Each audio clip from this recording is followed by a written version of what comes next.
મિત્રો, social media પર ખાંડનો મુદ્દો જોરદાર ચર્ચામાં છે કે ખાંડના ભાવ 10થી 12 રૂપિયા વધી ગયા છે.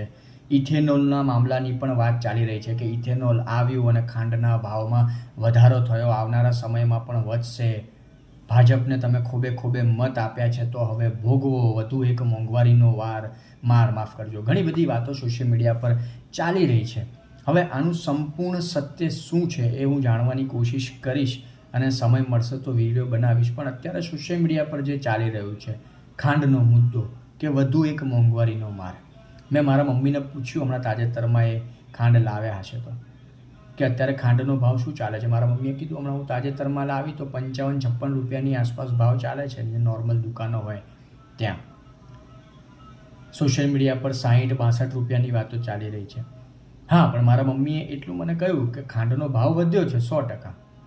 બરાબર, એટલે ખાંડની વાતમાં આટલો મુદ્દો તો સાચો છે કે ભાવ વધ્યા છે, મોંઘવારીનો એક માર, વધુ એક માર સામાન્ય જનતા પર પડ્યો છે.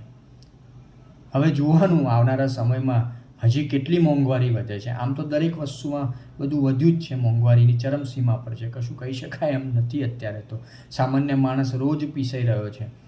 વીમો નહીં તો પેટ્રોલ નહીં, એ મુદ્દા ઉપર જ્યારે મેં વિડીયો બનાવેલો એમાં સ્પષ્ટપણે મેં કહેલું કે આજે સામાન્ય માણસની પરિસ્થિતિ એવી છે કે રોજ સવારે બિચારો ઉઠે એટલે એની મેથી મારવાની જ વાતો હોય, એની મેથી જ મરાતી હોય.